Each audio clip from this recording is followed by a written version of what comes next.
আছিল যে যদি আমি ভাৰতবৰ্ষক উপাধি বা জাতৰ দ্বাৰা বিভাজিত কৰি দিব পাৰোঁ তেতিয়াহ'লে আমি শাসন কৰিবলৈ সুবিধা হ'ব।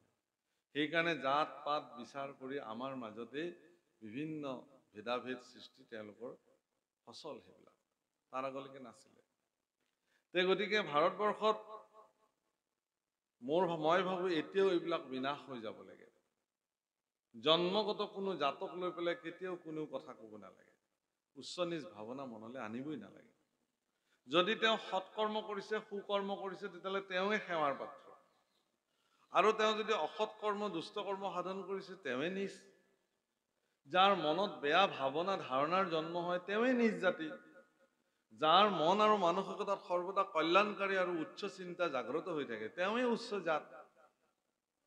উচ্চ চিন্তা যাৰ মনত জাত হয়, জাত মানে জন্ম, কথাটো মনত পৰিব, যাৰ মস্তিষ্কত উচ্চ চিন্তাৰ জাত হয় তেওঁৱে উচ্চ জাত। যাৰ মনত নিজ চিন্তা জাত হয় জন্ম হয় তেওঁৱে নিজ। সূত্ৰ এইটোৱে ভাল সূত্ৰ আটাইতকৈ। গতিকে হৰিনাম কীৰ্তন কৰিলে মানুহৰ মস্তিষ্ক উত্তৰণ ঘটে, মংগলময় কাৰ্য সাধন কৰিবৰ কাৰণে তেওঁ সৰ্বদা প্ৰবৃত্ত হৈ থাকে। এতেকে ইয়াত সেইকাৰণে কৈছে যে কৃষ্ণৰ স্মৰণে হুয়ত এখনে অন্তজ উত্তম আতি। কৃষ্ণক যদি শুদ্ধভাৱে কোনোবাই স্মৰণ কৰিব জানিছে তেতিয়াহ'লে তেওঁৱে উত্তম জাতলৈ নিজে নিজে ৰূপান্তৰিত হৈ যাব। সেইকাৰণে নামঘৰত ভকত হ'ল, শৰণ ল'লে, ঈশ্বৰৰ তাতে শৰণ লৈ পেলাই নামঘৰত প্ৰৱেশ কৰাৰ লগে লগে সকলোবিলাক এটা জাতলৈ ৰূপান্তৰ হৈ যায়। সেইটো হ'ল ভকত। আপোনালোক সকলো ভকত। আপোনালোক কি সেইটো বেলেগ কথা, কিন্তু নামঘৰৰ মজিয়াত ঈশ্বৰৰ সন্মুখত আপোনাৰ মোৰ মাজত কোনো পাৰ্থক্য নাথাকে। আমি সকলো ঈশ্বৰৰ সেৱক, গুৰুজনাৰ সেৱক, ঈশ্বৰৰ দাস। ঈশ্বৰৰ আজ্ঞা অনুসাৰ আমি আমাৰ জীৱনবিলাক পৰিচালিত কৰোঁ। হে ৰাম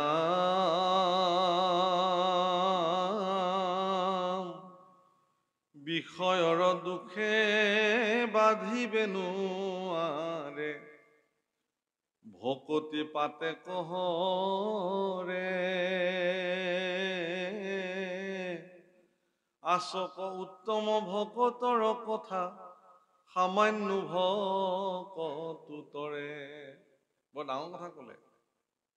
বিষয়ৰ দুখে বাধিব নোৱাৰে। বিষয়ৰ দুখে আপোনাক কেতিয়াও বাধাৰ সৃষ্টি কৰিব নোৱাৰে। বিষয়ৰ দুখ মানে, বিষয় মানে হ'ল আমাৰ যি শৰীৰত যি ইন্দ্ৰিয়বিলাক আছে তাৰ ভিতৰত পঞ্চ জ্ঞানেন্দ্ৰিয়, পঞ্চ কৰ্মেন্দ্ৰিয়, পঞ্চভূত, পঞ্চ তন্মাত্ৰা। পঞ্চ তন্মাত্ৰা কি? ৰূপ, ৰস, গন্ধ, শব্দ আৰু স্পৰ্শ। ই জ্ঞানেন্দ্ৰিয়ৰ লগত সম্পৰ্কিত। চকু নামৰ জ্ঞানেন্দ্ৰিয়ৰ লগত ৰূপ তন্মাত্ৰাৰ সম্পৰ্ক। চকুৱে সদায় ৰূপ চায়, কেনেকুৱা ৰূপ, ভাল বেয়া চব চাব। আৰু কাণে সদায় শব্দ শুনিব, শব্দৰ অনুসন্ধান কৰিব। জিভাই ৰস আস্বাদন কৰিব, ৰস তন্মাত্ৰাৰ লগত তাৰ সম্পৰ্ক।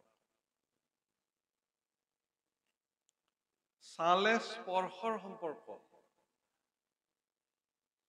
ৰূপ, ৰস, নাসিকায় গোন্ধ। এতিয়া প্ৰভুসকল, অত্যন্ত বিষয় লোকসকলে এই পঞ্চ জ্ঞানেন্দ্ৰিয়ৰ দ্বাৰা পঞ্চ তন্মাত্ৰাক এনেধৰণে ব্যৱহাৰ কৰে যে তাৰ কাৰণে তেওঁলোকে নিৰ্ণায়ক ভূমিকা ল'বলৈ যাওঁতে তেওঁলোকৰ খেলি মেলি হয়। মানে আজি যদি তেওঁ আঞ্জাখনত নিমখ বেছিকে পালে কাইলৈ কমকে পাব। তেওঁৰ মতে তেওঁৰ সোৱাদ হোৱা নাই। তেওঁৰ মতে এইজন মানুহৰ কথাখিনি ভাল লাগে, সেইজন মানুহৰ কথাখিনি বেয়া লাগে। অমুকে ভাগৱত পাঠ কৰিলে শুনিবলৈ ভাল লাগে, অমুকে ভাগৱত পাঠ কৰিলে শুনিবলৈ বেয়া লাগে। অমুকে নামষাৰ গালে শুনিবলৈ ভাল, আমুকে নামষাৰ গালে শুনিবলৈ বেয়া। এই ধাৰণাবিলাক কৰ্ণই সিদ্ধান্ত দিব। তেওঁ বাপসকল, আপোনাৰ জিভাখনক যদি আপুনি নিয়ন্ত্ৰিত কৰি দিয়ে, তাৰমানে এইটোক বিকাৰ বুলি কৈছে, বিষয়ৰ বিকাৰ। মানে আপোনাৰ জিভাখনে যিটো ৰস তন্মাত্ৰাৰ লগত লগ লাগি পেলাই যি সিদ্ধান্ত লয়, সেই সিদ্ধান্তটো প্ৰকৃত সিদ্ধান্ত নহয়, সেইকাৰণে ই বিকৃতি হয়। যিটো বস্তু মোৰ খাই ভাল লাগে, মোৰ যদি গা আজি বেয়া, সেইটো বস্তু মোৰ কাৰণে বেয়া লাগি যাব, নাই মোৰ ভাল লগা নাই খাবলৈ। যিটো বস্তু খাই মই বহুত ভাল পাওঁ, ভাল পোৱা বস্তুটো মোৰ সন্মুখত আনি দিছে, কিন্তু মোৰ আজি ভাল লগা নাই, কাৰণটো কি? মোৰ মনটো ভাল লাগি থকা নাই আজি। জিভাটো একেখনে, আস্বাদনৰ মস্তিষ্কটো একেটাই, তেতিয়াহ'লে কিয় বেলেগ বেলেগ লাগে? এইটো বিষয়ৰ দুখ, বিকৃতি। কিন্তু আপোনাৰ জিভাখনে যদি ঈশ্বৰৰ নাম, সেই ৰসকে যদি সৰ্বশ্ৰেষ্ঠ ৰস হিচাপে যদি মান্য কৰে, পৃথিৱীৰ বাকী অন্য সমস্ত ৰসত আপোনাৰ ৰুচিহীন যদি হৈ যায়, তেতিয়াহ'লে আপোনাৰ সন্মুখত যি খাদ্যই নপৰক কিয়, তাতে আপুনি ৰস পাব, সন্তুষ্টি পাব। বৰ ধুনীয়া আছে, সুন্দৰ আছে।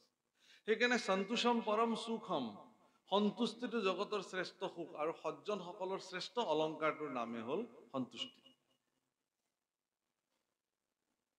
আপোনাৰ সন্তান সন্ততিক এই বেলেগ নালাগে, অন্তত এইটো বিষয়ৰ দুখৰ পৰা সৰুৰ পৰাই মুক্ত কৰাই আনকচোন, সি জগতত একদম প্ৰতিষ্ঠিত ব্যক্তি হৈ যাব। মই আজি কলো, আইসকলে লিখি লওক। আপোনাৰ সন্তানটোৱে যেতিয়া না মই এইটো নাখাওঁ, তাক বুজাওক কিয় নাখাব সি। এই যে অসন্তুষ্টিৰ ক্ৰীড়াটো যদি বাঢ়ি গৈ থাকে, তাৰ বিষয়ৰ দুখে তাক বেঢ়ি পেলাব। এটা সময়ত সি কোনো কথাতে সন্তুষ্টি নহ'ব, তাক বুজাব লাগিব। সেই সংস্কাৰটো আমি প্ৰদান কৰিব লাগিব। সন্তুষ্টি হ'বলৈ শিকাটো পৃথিৱীৰ ডাঙৰ গুণ। এজন ব্যক্তি যদি সন্তুষ্টি হৈ নাই, সন্তুষ্টিৰ দুটা কথা আছে তাতে। সংস্কৃতত এটা খুব ধুনীয়া শ্লোক আছে, কি বুলি কৈছে?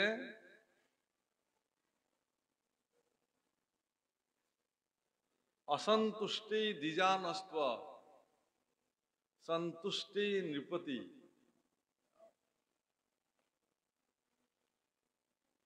সুলজ্জায় নর্তকী নস্ত নির্লজ্জা সুলাঙ্গনা।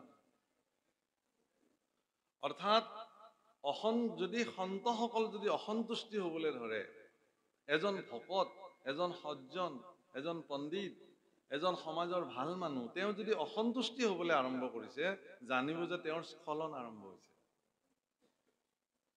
কিন্তু ৰজা যদি সন্তুষ্টি হবলৈ ধৰে, জানিব যে তেওঁ নষ্ট হবলৈ ধৰিছে, কাৰণ ৰজা সন্তুষ্টি হ'ব নোৱাৰে কেতিয়াও। তেওঁৰ সীমা, তেওঁ যিমানখিনি সীমা তেওঁৰ আছে, তাতকে তেওঁ বঢ়াবলৈ চাই থাকিব লাগিব। কাৰণ তেওঁ যদি হ'ব আৰু মোৰ এইখিনি সীমাই হৈ যাব, তেতিয়াহ'লে কাম নাই আৰু, প্ৰজাই তেওঁক ভাল নাপায়। ৰাজভঁৰালত কিমান সম্পত্তি আছে, মোৰে ইমান নহ'ব, আৰু বঢ়াব লাগিব প্ৰজাৰ কল্যাণৰ কাৰণে। তেওঁ সন্তুষ্টি হ'লে নহ'ব, ৰজা অসন্তুষ্টি হৈ থাকিব লাগিব। সেইকাৰণে অসন্তুষ্টি দ্বিজানস্ত সন্তুষ্টি চ মহীপতি। ৰজা হ'লে তেওঁ অসন্তুষ্টি, তেওঁ সন্তুষ্টি হ'লে তেওঁৰ ক্ষতি হৈছে। আৰু যিবিলাক গণিকা আছে, নৰ্তকী আছে, তেওঁলোকৰ যদি লজ্জাবোধ আহিবলৈ ধৰিলে, তেওঁলোকৰো জীৱন স্খলন হ'ল। তেওঁলোকে লাজ কৰিব নোৱাৰিব নহয়, যিমান মানুহ থাকিলেও নাচিবই লাগিব আৰু। গণিকাসকলৰ জীৱনত লজ্জা আহিলে তেওঁ গণিকা বৃত্তি কৰিবই নোৱাৰিব। কিন্তু কুলবধূবিলাক যদি নিৰ্লজ্জ হ'বলৈ ধৰে, জানিব তেওঁৰ স্খলন হ'ল। কাৰণ এগৰাকী কুলবধূৰ সৰ্বশ্ৰেষ্ঠ অলংকাৰ হ'ল লজ্জা। সেইকাৰণে কৈছে যে সন্তুষ্ট পৰম, সন্তুষ্টিটো জীৱনৰ সৰ্বশ্ৰেষ্ঠ গুণ। আৰু সন্তুষ্টি কোন হ'ব পাৰে? একবাৰ হৰি বলো মন ৰচনা, মানৱ দেহেৰ গৈৰৱ প্ৰেৰণা। আমি গাই গৈছো, হে ৰচনা, হে জিভা, তুমি এবাৰ হৰি বোলা। মাধৱ পুৰুষে নাম ঘোষাত কৈছে, হে জিভা সদা তোৰ মধুৰ ৰাখে প্ৰিয় মাত্ৰ, জানো তই ৰসৰ সাৰক। মই জানো তই ৰস ভাল পাওঁ, বিভিন্ন ৰসক আস্বাদন কৰি তাৰ সিদ্ধান্ত দিয়াত তুমি উস্তাদ। কিন্তু তুমি এবাৰ হৰি নামৰ ৰসত নিজকে সন্তুষ্টি কৰাচোন, পৃথিৱীৰ সমস্ত ৰসে তোমাৰ কাৰণে ভাল লগা হৈ যাব। সেইকাৰণে সন্তুষ্টি জগতৰ শ্ৰেষ্ঠ সম্পত্তি। কৈছে যে উত্তম ভকতৰ কথা বাদেই দিলো, সামান্য ভকতো তৰি যাব পাৰে যদি তেওঁ কৃষ্ণ স্মৰণৰ দ্বাৰা নিজক সন্তুষ্টি কৰিব পাৰে। হে ৰাম ভকতিৰ দেখি আচাৰ্য মহিমা, ভৈলন্ত কৃষ্ণ বিস্ময়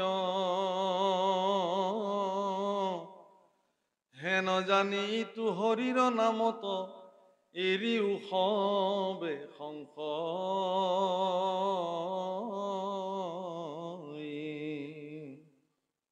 এই কথা জানি আপুনি হৰিৰ কীৰ্তন কৰক। ঈশ্বৰৰ নামৰ মহিমা দেখি আজি ভগৱান কৃষ্ণও নিজকে আশ্চৰ্য বোধ কৰিছে। বাহ, মোৰ নামৰ ইমান মহিমা। উদ্ধৱৰ ভক্তিয়ে ভগৱান কৃষ্ণৰ চকুত চকু পানী আনিছে।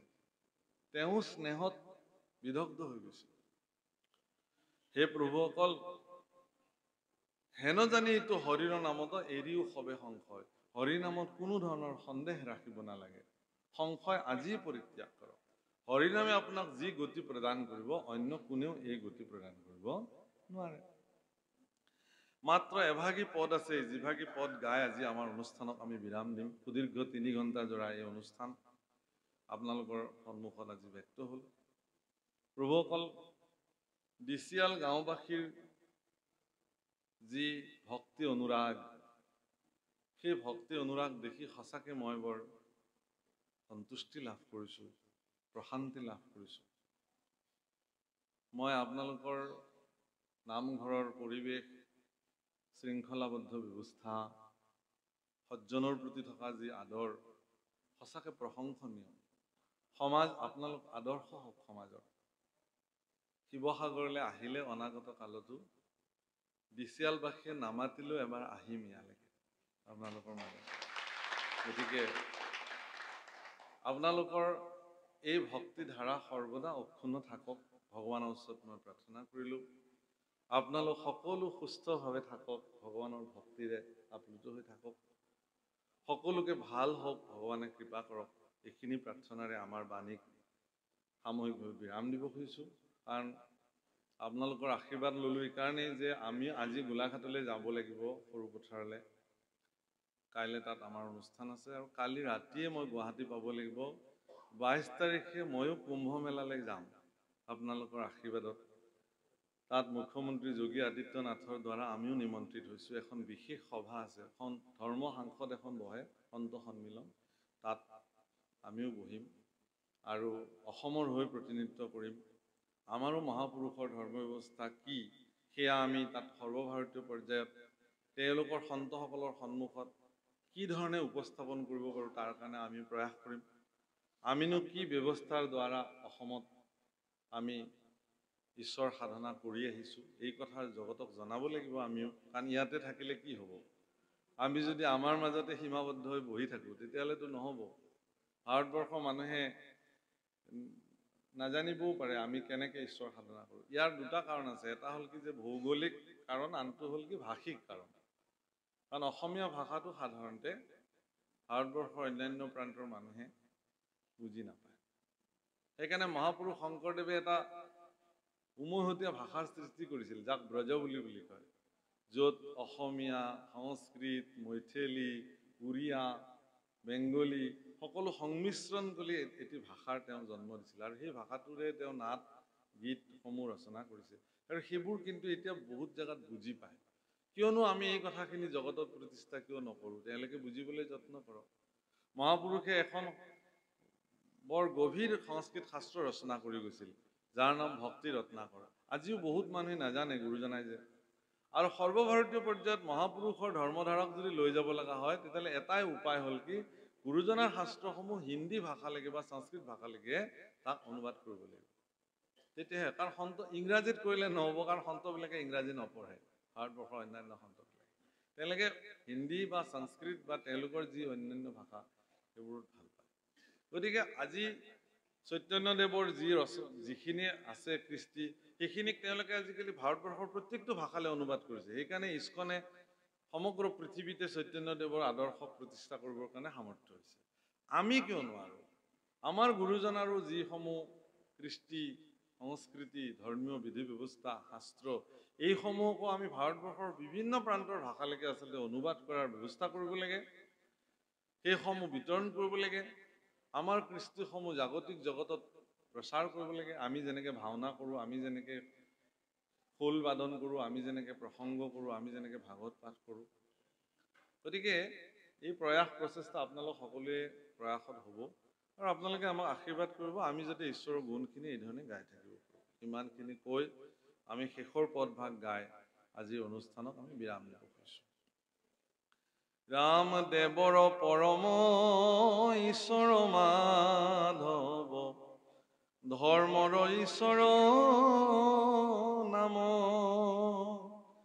সুদৃঢ় বিশ্বাসে কৰি নিৰন্তৰে ডাকি বোলা ৰাম ৰাম, ও ৰাম ৰাম, ডাকি বোলা ৰাম ৰাম।